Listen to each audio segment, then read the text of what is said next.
filmfestivalcircuit.com and the director of the Texas Short Film Festival.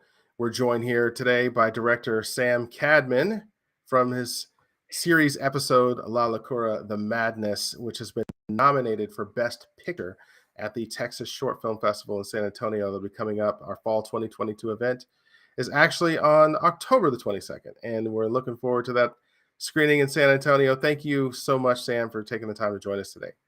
Of course. Yeah. Well, thank you. It's been lovely to have such a warm reception. The pilot episode of this dark comedy this is exciting. I think you are really onto something here, and you're in several of our festivals, Austin After Dark, Austin Comedy, so many. This is the highest rating I've seen for this film, or for this series episode. I'm going to say film all the time, but I've seen for this episode, especially from the San Antonio-based judges.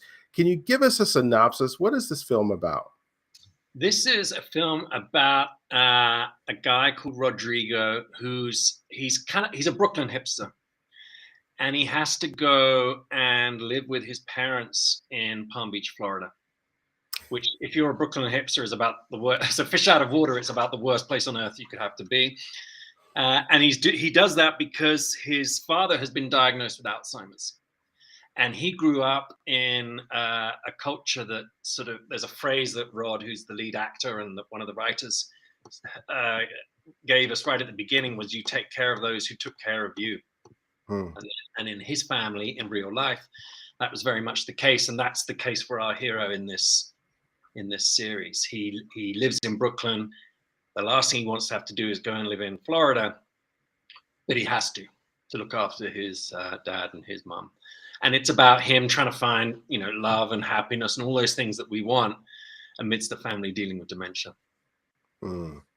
What inspired you to create this? This came, I direct a lot of TV commercials. That's really kind of like my main job.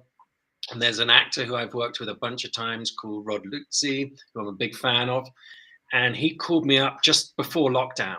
And I'd said to him in the past, if you've got any ideas, let's talk about it. It'd be fun to do something that's more than 30 seconds. And he called me up and said, I'm in this very strange situation where I'm going to have to move back into, my childhood bedroom in my parents' apartment because, we've been given this terrible news. This was, literally just in this new year of 2020.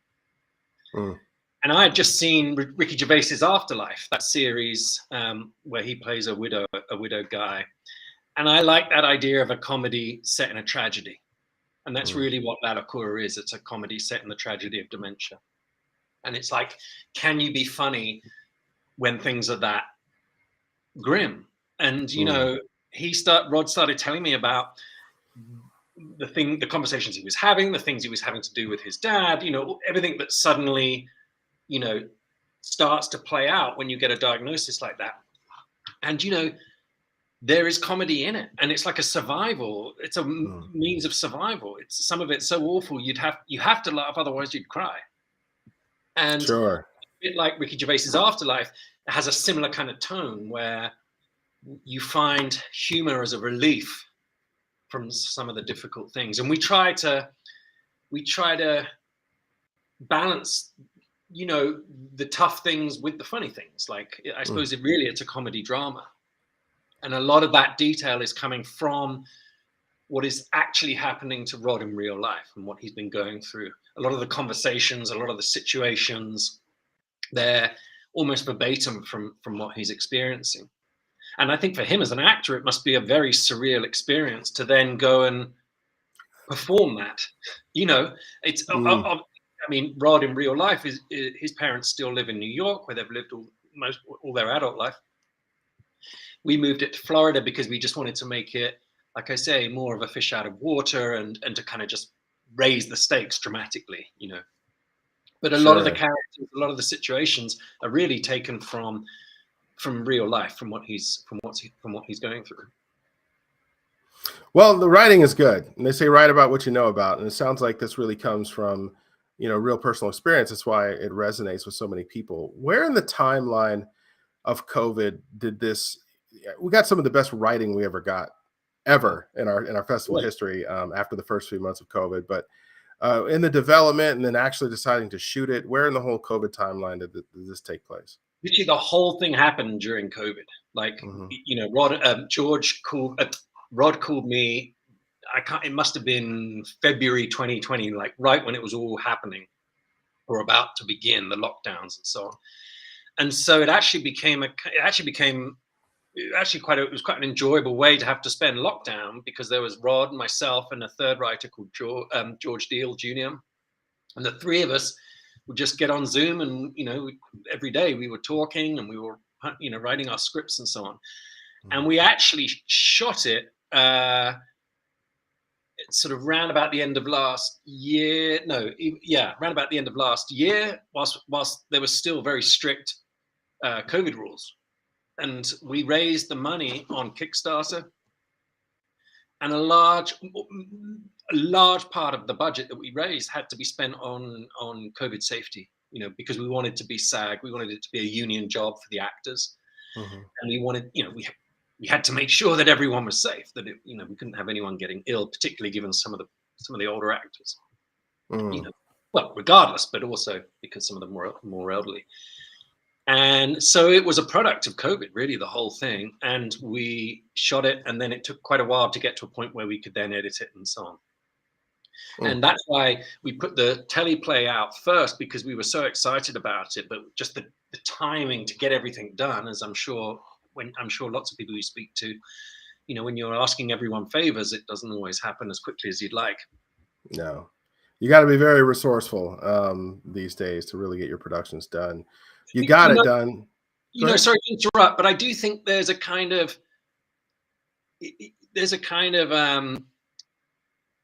quality that comes out of that challenge.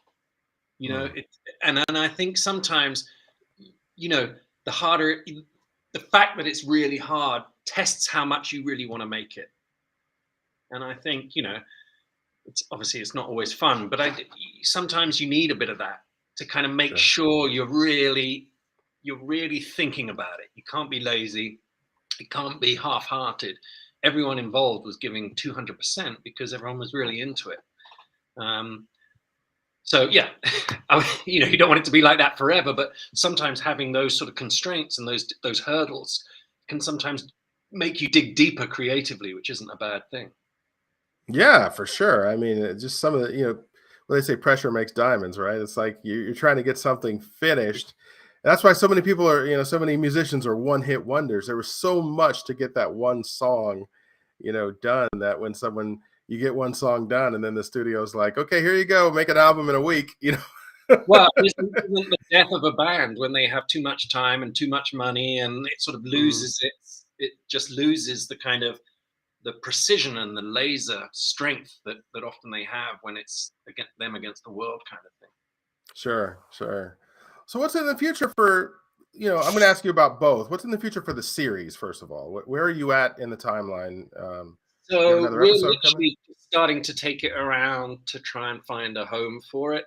The festivals have been, it's a real morale booster, festivals. I don't know if other people say this, but it's just such a kind of, such a brilliant community of enthusiasts and so on. And it's when you've worked this hard on a project, it's just great, even to have an opportunity like this, it's just great to be able to have some feedback and some, even, for better or for worse, just to be able to discuss it.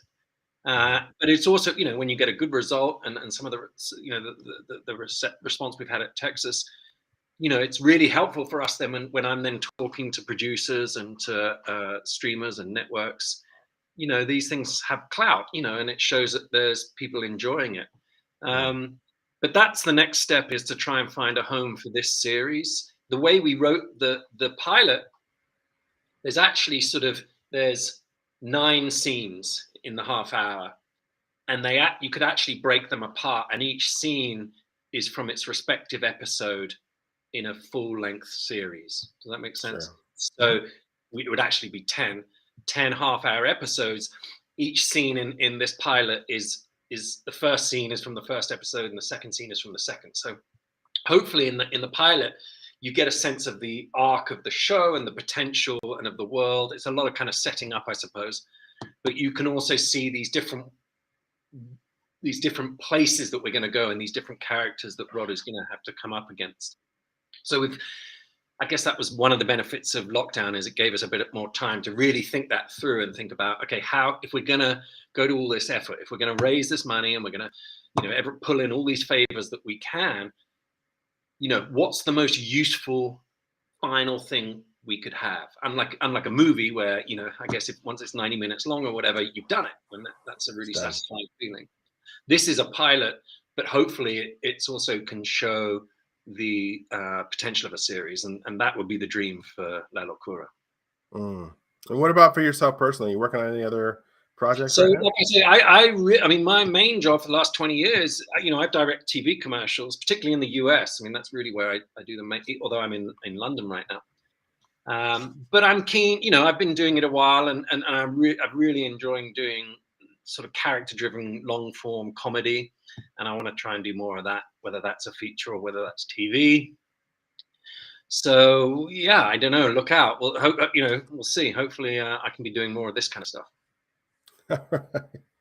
Well, I appreciate your time today, and I appreciate your transparency about all this. And we're dealing with some issues in this film, even though there are some, just fun moments. It makes us look good to show films like this. I can't wait to see it at Texas Short Film Festival and so many of our other festivals as well.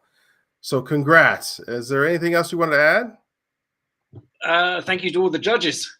Gosh, I mean, I really appreciate that. And obviously to yourself, I mean, the energy you have is like superhuman. I don't know how you managed to keep doing it. Thank you. I thank you for the kind words. I like doing this. I mean, they say that, if you, the old cliche about liking your job, but it's true. I mean, when you really like what you do, you love independent film, you love to see, all the new things that filmmakers and series creators and music videos and all the things that come out. It's so fun, and it helps me, someone who's, I spent a whole long career on location and 16 years, but to see what everyone is doing now and just all the new ideas coming out, it's just fun. I mean, I give people good news for a living and make people happy, is showing them great films. I love it when you have to turn the lights on at the end of the night and nobody wants to go home. It's just a great feeling. So we're just excited to show your stuff, and I appreciate you taking the time. Thank you. Well, thank you. Have a good one. Thank you.